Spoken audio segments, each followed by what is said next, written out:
Disponemos de números que respaldan nuestros dichos.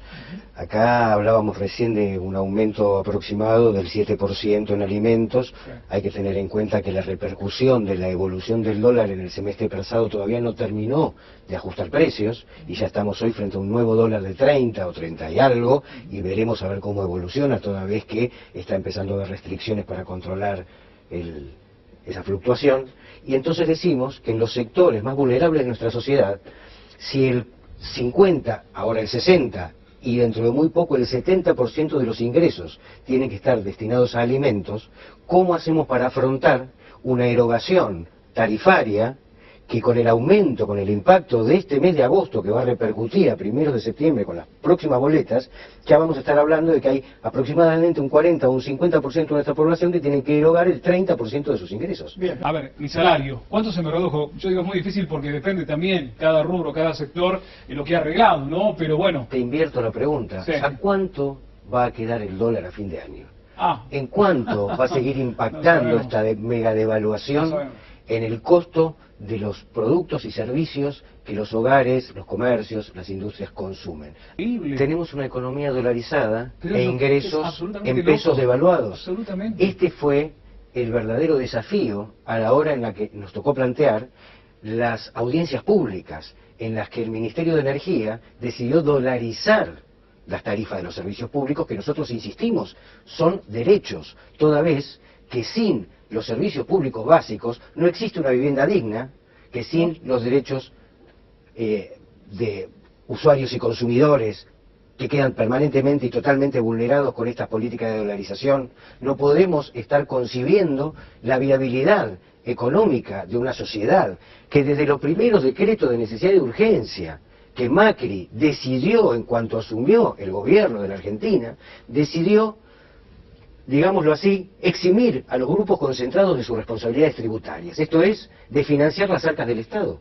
Y sin los recursos materiales, los derechos no existen. Esto lo sabe cualquiera. Esto es, sin los recursos económicos que permitan la salud, el sostenimiento de las infraestructuras sanitarias, la educación, el sostenimiento de las infraestructuras educativas y los salarios docentes, tenemos que pensar en términos de tarifas.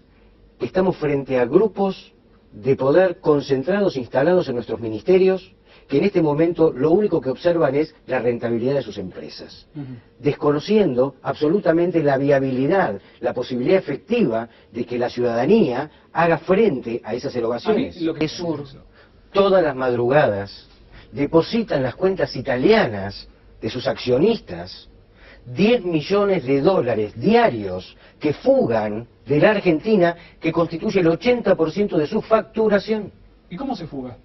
¿Cómo lo hacen fugar? Lo depositan. Vos no te olvides que durante estos 3 años se modificó el andamiaje jurídico de la Argentina para permitir estos mecanismos. Y la salida de capitales. Sí. De manera tal que entonces de lo que estamos hablando cuando hablamos de tarifas es de un drenaje constante de recursos, del esfuerzo de los argentinos, que termina en cuentas en el exterior. Concretamente, nosotros después de mucha articulación, de mucha organización, de mucho ruidazo, de mucha juntada de firmas y de haber llevado a los consejos deliberantes el debate sobre la emergencia tarifaria que fue tratado en muchísimos distritos, logramos el consenso de toda la oposición para la sanción de la ley de emergencia tarifaria. Una ley de emergencia tarifaria que fue votada en el Congreso de la Nación y que fue votada en el Senado de la Nación y que hoy debería estar rigiendo en plena vigencia. ¿Y qué dice esa ley de emergencia tarifaria? Dice que con lo que las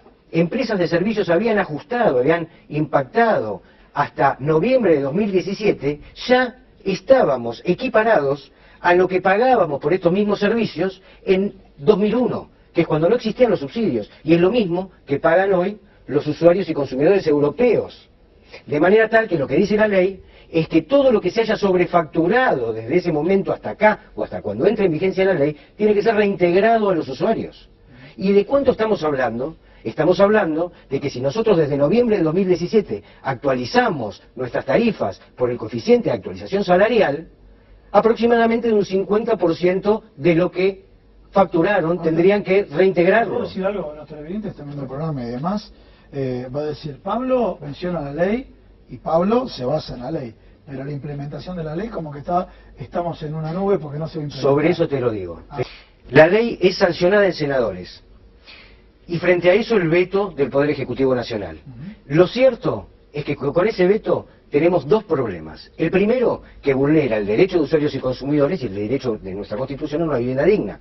Pero el segundo, que es procedimental, es que el veto fue firmado, el decreto 499 del 2018, vetando la ley, fue firmado el día anterior a que los senadores la votaran. O sea, no había todavía voto. No había ley cuando ya... el veto se produjo. Tremendo. Y así consta en el boletín oficial. Es por esta razón que con el patrocinio del Instituto Sampaio nos presentamos en los tribunales, presentando una cautelar, solicitando la inconstitucionalidad de ese veto y reclamando la inmediata entrada en vigencia de esta ley de emergencia tarifaria. Y además, presentamos una medida precautelar solicitando que hasta que se resuelva esa cuestión de fondo, la irregularidad absoluta de este decreto, se resuelva por la prohibición de corte de suministro de todos los servicios públicos, porque no puede ser la ciudadanía la afectada, toda vez que el Poder Legislativo sanciona una ley, el Poder Ejecutivo la veta irregularmente porque atenta contra sus propios intereses. No nos olvidemos que los intereses del propio Poder Ejecutivo están vinculados a las empresas de transporte del gas. Tienen acciones, la familia de Macri en 12 de esas empresas, tienen acciones compartidas con Midland. Estamos hablando de intereses propios que están defendiendo y por eso, cuando la cautelar se sortea en tribunales y recae en el Juzgado Contencioso Administrativo Federal número 12, a cargo de la jueza Macarena Marra, nosotros nos presentamos en el juzgado a hablar con la jueza, que nos aseguró que iba a darle la celeridad necesaria que estuviera en sus manos. Todavía hoy estamos esperando la resolución, en principio sobre esa precautelar que prohíba el corte de suministro de todos los servicios públicos y se resuelva la medida de fondo. Estas infraestructuras de nuestras empresas de servicios públicos fueron entregadas a estos grupos multinacionales a cambio de bonos de la deuda tomada por el gobierno militar de Videla.